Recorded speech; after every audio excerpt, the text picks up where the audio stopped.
Salve, amici Latine, or hello, friends of Latin. We are doing lesson 11 in Latina Christiana.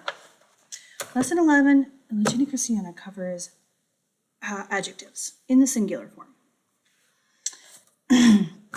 This is a lesson where I say, okay, well, we handled nouns, we handled verbs. Now we're really getting into grammar. Because the English language doesn't really cover gender. You really need to take this lesson slow, and really go over what gender really means in a language. Talk about natural gender, grammatical gender, like the word farmer. Farmer is agricola. It is a first declension noun, but it is not feminine, it is masculine. Because farmers in ancient Rome were men. So we can make a little joke saying, do not call this farmer, this sweating, hardworking farmer, feminine, because he's not.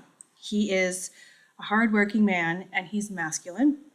And in ancient Rome, unfortunately, a lot of these professions were masculine in nature, just because of the way the ancient Romans were, because it was a masculine-dominated society.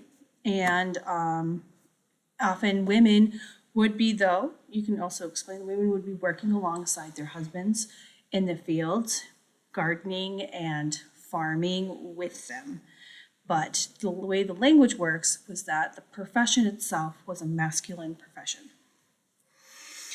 So, moving on, our Latin saying is Sanctus, Sanctus, Sanctus, Dominus Deus Sabaoth, which is holy, holy, holy, Lord God of hosts. Now, this is one of the most original or one of the earliest Christian songs.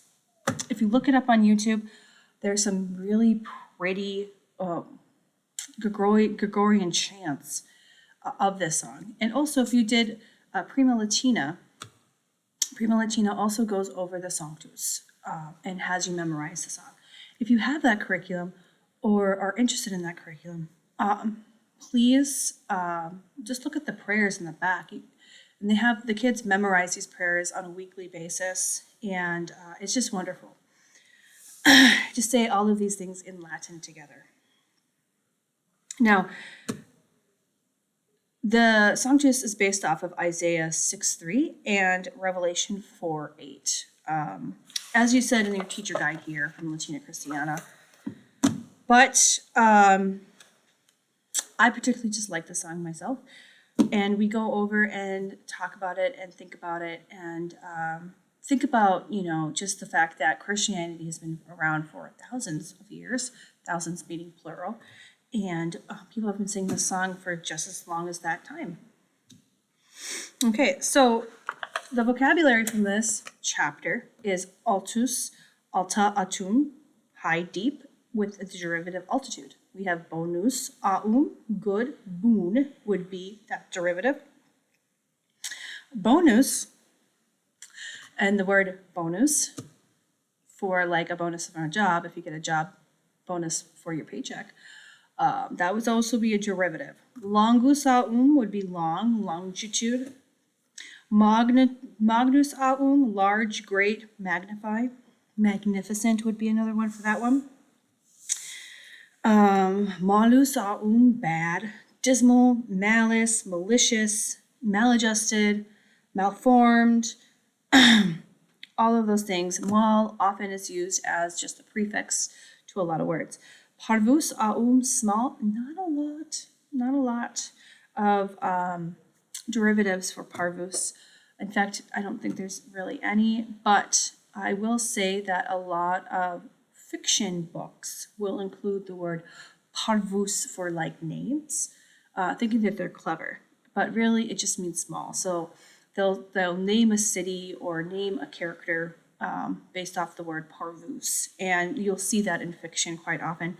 Planus aum, full, plentiful. Sanctus aum, holy, sacred, sanctify. And tutus aum, safe. Tutus aum is quite often a word that makes kids giggle because tutus, I'm safe, tutus. It's just a funny word to say. And then you have your grammar forms. Adjective singular, bonus. So these adjectives actually match the singular endings to your first declension nouns, your second declension nouns, and your neuter second declension nouns. And you have the same cases. Now, if I were in upper grades, I would describe each of these cases and how they need to match the case. For the examples given in the book, there's not a lot that go apart from the nominative for describing adjectives. So really, I would have them memorize all of these endings, and they already have done from the previous units. But I will state in class that we're focusing on the nominative here, bonus, bona, and bonum. And you notice that the vocabulary includes that too, because that's the dictionary entry. The vocabulary, the dictionary entry for adjectives is the word in the second declension, and then being first declension endings, and being second declension neuter endings. Kids will ask, why do these words look different from the other words? Why do they have 3 different endings here? Because they're adjectives. And in dictionary form, dictionary entry or dictionary form, which is important when you look up a word in the dictionary, it's helpful for us to know that these are actually adjectives and not the nouns or even a verb. They're just adjectives, and that's how they are presented in the dictionary. Adjectives agree with gender, with case, and with number. Gender, case, and number. So if we have a singular farmer, his adjective also has to be a singular good farmer, right? The same goes for subject. Your adjective must be a subject adjective. So this is Latina Christiana, most of your examples will be in the nominative. So just keep that in mind, that it has to agree with in the case too, for those of you teachers who don't know the grammar rules. So when you encounter adjectives in the future and they all of a sudden give you like a dative, remember that the adjective endings must have the same endings as the dative ending, which is why they give you all the forms here in each of the declensions: masculine, feminine, and neuter. However, the thing that's tricky here will be the gender, because gender is something that kids don't really understand. They can't conceptualize it in the way that we want, because English doesn't really have gender that much. I sometimes will say, we describe women more as beautiful, and that's a genderfied word. We don't really describe men as beautiful or men as handsome. So we do have some sort of gender rules according to our words, but more often than not, we don't have gender in our language. So it is hard for our kids to conceptualize that. The most important thing is to emphasize when you're writing down these words that you include the gender with it. So when you write down the word agricola, maybe encourage them to put at the end, not a part of the answer, but at the end of the line in parentheses, this is a masculine word, just so that they get that extra reminder that it is masculine. So if we go to our exercises, phrases and sayings, these are review from previous lessons. These are actually review from Prima Latina, these words. But the words are on page, I forget what page it is. It's like 66 or 76 or something like that. And they're in the back of the book in their addendum pages. 77 is the pages for the Latin sayings are. All of the Latin sayings. I encourage the kids to do this on their own, finding these words. They can do it. They should know the words and where to find them, and to utilize the back of their book more and more and more as the year goes on. 73 is where all the Latin sayings are, conversational Latin. And also your table blessings and all of the prayers that you would have learned in Latina Christiana, Prima Latina, if you would have done that curriculum. But 1, 2, 3, and 4 are all associated with those page numbers I just gave you. Section B is grammar. This is where I actually start instructing a little bit more. I use these questions, these B grammar questions, kind of as like, oh, please write these down as notes. An adjective is a word that what? A noun, a pronoun. In our school, we learn that it modifies. We learn that word. So we write modifies, and then you can put in parentheses describes, if you wish, or vice versa. Described, parentheses, modifies, because you will hear both definitions. For number 2, adjectives can change their what to agree with the nouns they modify. So this is where we talk once again about gender. And it might be a review from your earlier lecture, or this is where you can start talking about gender and giving out multiple versions, multiple examples of words, right, in every declension.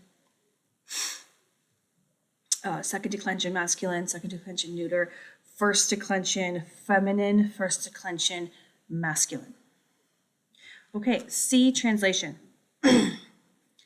We have your translation here, and this is where we get into the examples of how we, in our book. Now, I might, as I describe gender, give them examples on the board and have them use a whiteboard to figure it out. But 1 through 6 and 7 through 10 are some things that I can go through in class together or give as examples to the students.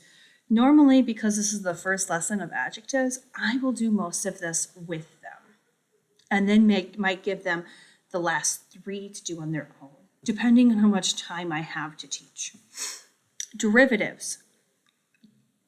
Derivatives is something that students will struggle with quite often. There are some students that just don't get that derivatives aren't the definitions of the Latin word. They will be so proud that they know the word and what it means, not to write down the definition, but you have to describe a derivative is something that has a Latin root with an English word with a Latin root and has a similar meaning. So going over all of these derivatives, and I always say the answers are on the previous page. That is your word bank. You have to go through and think about, and sometimes they'll give you clues in the sentence to help you. In your teacher guide, they'll give you more examples of derivatives. Now, if the kids have a notebook to write notes down, I would actually give out these words, because if you do the Latina Christiana and games and they have like derivative crosswords, these words in your teacher workbook will be on that page. The teacher guide gives more suggestions here of what to do and what to practice for adjectives at the bottom of the page. And it's your choice to do that, but and then it's your choice to go through and remind them of conjugations and declensions.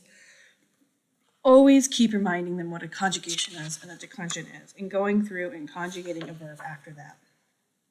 But that is lesson 11 from Latina Christiana.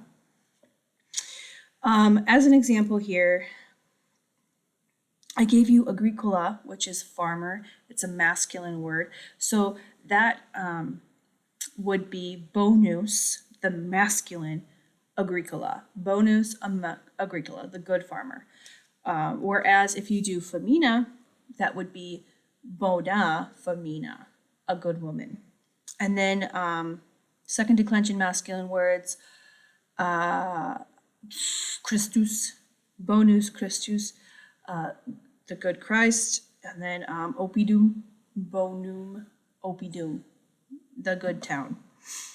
Remember, it doesn't have to do anything with declensions. It has everything to do with gender and number, but we are just learning singular this lesson. So, and case, but once again, most of our examples will be in the nominative for Latina Christiana. So just focus on the nominative examples here. Okay, that's lesson 11. I hope you guys have a wonderful Christmas, and thank you.